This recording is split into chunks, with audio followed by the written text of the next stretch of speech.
આપ સૌને જય ઈસુ। આજે 2 એપ્રિલ 2026 મહાસપ્તાહના પવિત્ર ગુરુવારમાં આપ સૌને સુસ્વાગત। આખા વર્ષના મોટા તહેવારોમાંથી એક પાસ્કા પર્વ સૌથી મોટો તહેવાર છે। તેમાં પવિત્ર ગુરુવાર એક મહત્વનો દિવસ છે। રોટી અને દ્રાક્ષા રસના સ્વરૂપમાં ઈસુએ પોતાનું બલિ અર્પણ કર્યું, એટલે કે જે આવતીકાલે પવિત્ર શુક્રવારે બનાવવાનું હતું તે આજે જ તેમણે દર્શાવ્યું। ઈસુએ રોટી લીધી અને તેના ટુકડા કરી શિષ્યોને આપતા કહ્યું, લો ખાઓ, આ મારું શરીર છે। પછી તેમણે પ્યાલો લઈ શિષ્યોને આપતા કહ્યું, તમે બધા આમાંથી પીઓ, કારણ એ મારું લોહી છે, કરારનું લોહી છે। એ સૌને પાપ મુક્તિ અર્થે રેડાવાનું છે। પવિત્ર ગુરુવારે બલિ અર્પણ કરનાર ઈસુ 24 કલાકની અંદર પાસ્કા બલિરૂપ બન્યા। તેઓ ક્રૂસ પર મરણ પામીને પોતાનું શરીર અર્પણ કર્યું। તે પછી સિપાહીએ ભાલાથી તેમનું હૃદય વીંધ્યું।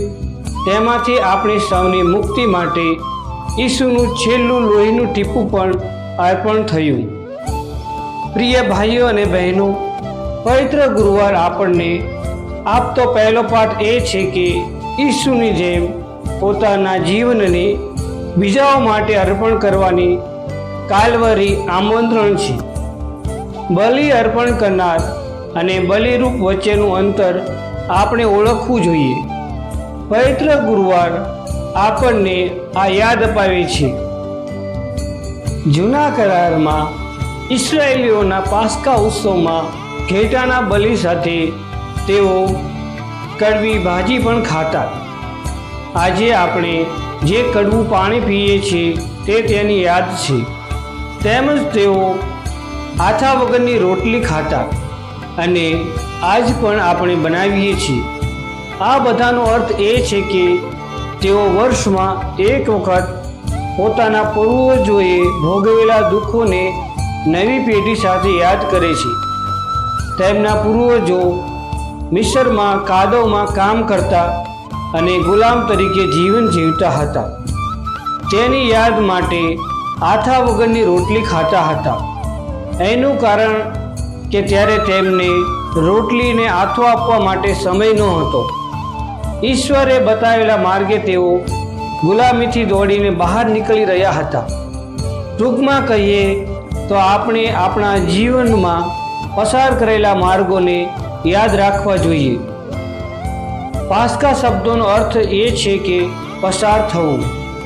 ત્યારે તેમને મિસરની ગુલામીમાંથી પસાર થવું હતું। આજે પણ તે ઈસુનું પસાર થવું છે। તેઓ પોતાની યાત્રાના નવા તબક્કામાં પ્રવેશી રહ્યા છે। આપણા માટે પણ આ પસાર થવાનો અનુભવ થવો જોઈએ। પાપના માર્ગેથી ઈસુના માર્ગ તરફ પસાર થવું।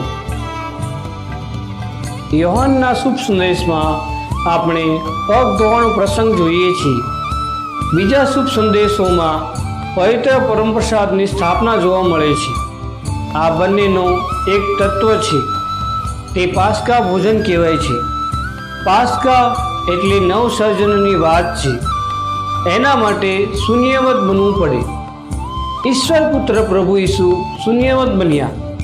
પોતે શિષ્યોના પગ ધોવા સુધી નમ્ર થાય છે।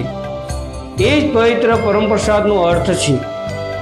થોડા પવનમાં ઉડી જાય એટલી નાની સફેદ રોટલીમાં ઈશ્વર પુત્ર પોતે નાના બની જાય છે।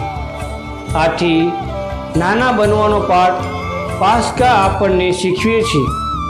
પાસ્કાની ઉજવણી દરેક ઘરોમાં ભવ્ય રીતે કરવી જોઈએ।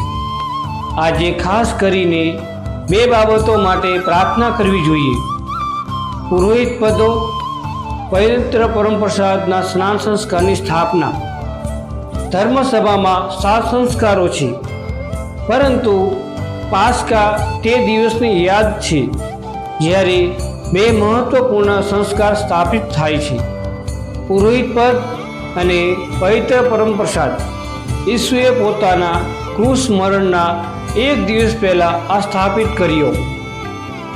મૃત્યુ નજીક આવતા યેસુએ પોતાના પ્રિય શિષ્યોને આપેલી સૌથી કિંમતી ભેટ છે પુરોહિત પદ અને પવિત્ર પરમપ્રસાદ. આ બંને સંસ્કારો એકબીજા સાથે જોડાયેલા છે.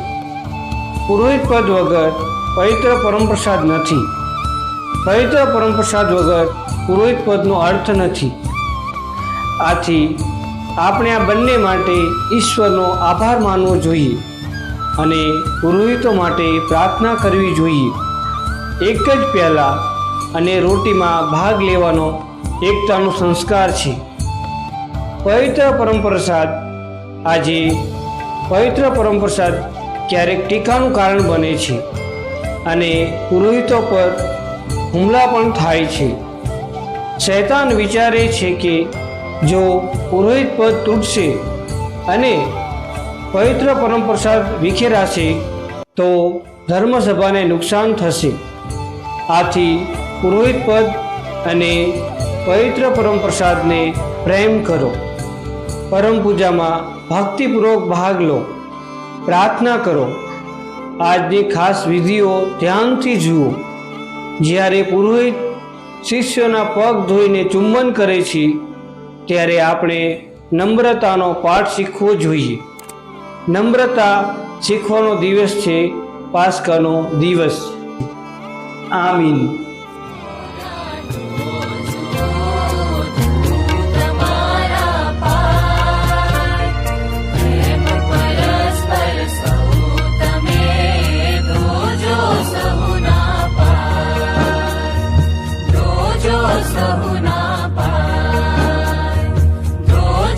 સહુના